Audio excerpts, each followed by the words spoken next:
Welcome to The Explainer. I am just so incredibly excited to guide you through this today because honestly, we're tackling something that affects literally every single one of us every single day. We are looking at the fundamental psychology of money.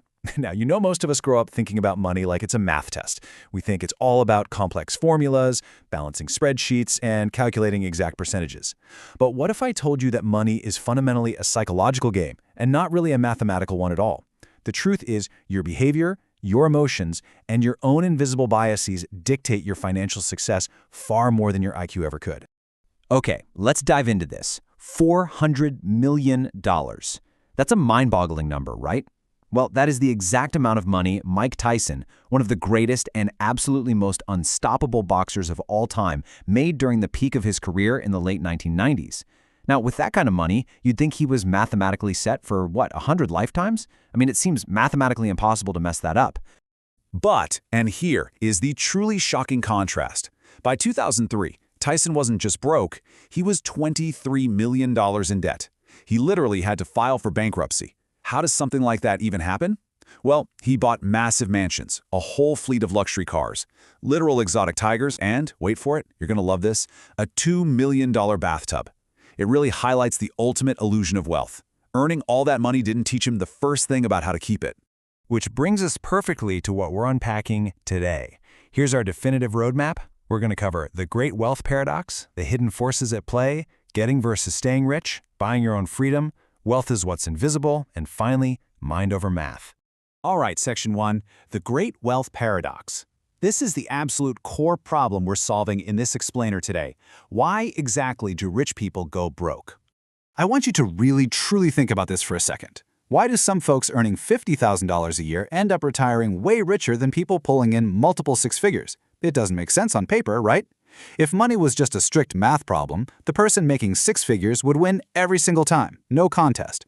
But they don't, and I think that validates the financial struggles so many of us feel. It's not just about the math of how much you make, it's about how you behave. So let's dig into the insights that explain exactly why this happens. Moving right along to Section 2, the hidden forces at play. We all love to believe that if we just grind hard enough, if we make the right choices, success is 100% guaranteed. But reality is a bit messier, and this brilliantly illustrates the invisible forces of luck and risk. Take Bill Gates. Was he insanely smart? Yes. Hardworking? Absolutely. But he also caught a massive, invisible lucky break. He attended a high school in the 1960s that actually had a computer. That gave him an unbelievable head start. On the flip side, look at his best friend, Kent Evans. Kent was just as brilliant, just as obsessed with coding, and they literally planned to build a tech empire together. But before they even graduated, Kent faced the ultimate unlucky risk, a tragic, fatal mountaineering accident. Two brilliant kids, two totally different outcomes, completely dictated by forces entirely outside their control. We see this exact same dynamic with Jesse Livermore. He was one of the greatest stock traders in history. Check out this wild ride. He makes millions in the 1920s, completely loses the whole shebang by 1925, claws his way back to millions by 1928, and then wiped out entirely by the Great Depression in 1929. The profound lesson here is that success is never 100% skill, and failure is never 100% stupidity. Luck and risk are always playing a part in the background. Which leads us to Section 3, getting versus staying rich. Because once you actually get some money, a totally new psychological game kicks off. We see people like Nicolas Cage, who famously burned through $150 million, lose their fortunes almost as fast as they make them. Why? Because getting wealthy and staying wealthy are completely different skill sets. Think about it. Getting rich requires you to be bold. You've got to be wildly optimistic and take massive leaps, kind of like Elon Musk betting his entire PayPal fortune on Tesla. But keeping it? Staying rich requires the exact opposite. It requires avoiding risk. It requires humility. It demands extreme patience and the self-awareness to know exactly when to step away from the roulette table. Let's contrast those two mindsets in the real world. On one side, look at FTX founder Sam Bankman-Fried. His mindset was incredibly aggressive and greedy. He took totally reckless, over-leveraged risks. And the outcome? Bankrupt and arrested in 2022. Then on the other side, you have Warren Buffett. His mindset is humble and extremely patient. His risk tolerance? Well, he famously hates losing money way more than he loves making it. His paranoid long-game survival strategy has resulted in a net worth of over $100 billion. Okay, let's jump to Section 4, buying your own freedom. So, the crucial point here is that we need to shift the conversation away from the boring math of saving, like those annoying stop buying daily coffee lectures. We need to talk about what money's actually meant to buy, and that is the FU fund. Real wealth isn't about hoarding stuff, it's about buying options. It's having a pile of money that literally buys back your time. It gives you the total freedom to walk away from a toxic boss, a terrible landlord, or a draining situation. And the best part? You don't need millions to do this. Having even just 6 months of living expenses tucked away fundamentally changes how you walk through life. It turns everyday panic into solid peace of mind.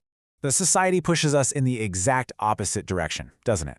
Spending is super visible. You go out, finance a flashy new car, post it on Instagram, and suddenly everybody's applauding you in the comments. But behind the scenes, you might be completely trapped, living paycheck to paycheck. Saving, on the flip side, is totally invisible. When you quietly transfer $500 into your emergency fund, nobody claps for you. There's no social media hype. But it is the one thing that actually buys you that ultimate peace of mind. Which brings us to Section 5, wealth is what's invisible. This concept completely flips the script on what it means to be rich. I want to tell you about a guy who perfectly embodied this. His name was Ronald Read. He was just a regular, everyday guy. Worked as a gas station attendant and a janitor, drove a beat-up old car, wore the exact same simple clothes day in and day out. He lived a completely invisible, modest life. If you passed him on the street, you'd probably assume he was barely scraping by. But then, Ronald Read passes away at 92 years old, and he absolutely shocked everyone who knew him. He left behind $8 million. Yeah, you heard me right, $8 million. While everyone else was out there swiping their credit cards to finance cars just to look rich, Ronald was quietly, invisibly, building an absolute fortune in the background. I really want this to sink in. Wealth is the money you didn't spend. Think about it. When someone pulls up next to you at a stoplight in a brand new $300,000 Ferrari, what's our first instinct? We think, wow, that person must be incredibly rich. But all we actually know for a mathematical fact is that they have $300,000 less than they used to. Or even worse, they have $300,000 more in debt. Being truly rich is entirely about what you don't see. Finally, Section 6, mind over math.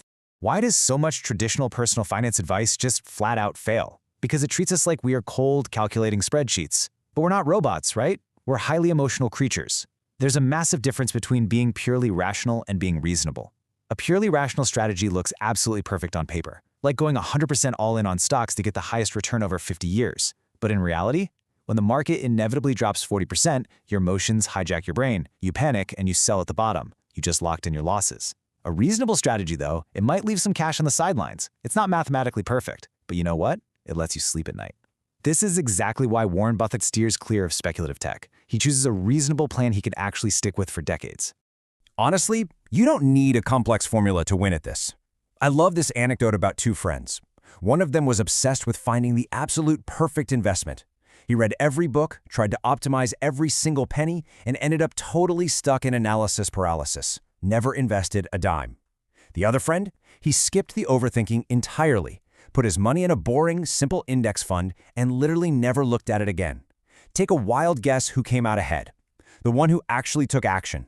The best financial plan is always just the one you can stick with. So, what does all this mean for us? I want to leave you with a final provocative thought. Are you building wealth to buy things, or are you building wealth to buy freedom? Because if you're just playing the game to flex on Instagram, the goalpost is always going to move, and you will never ever win.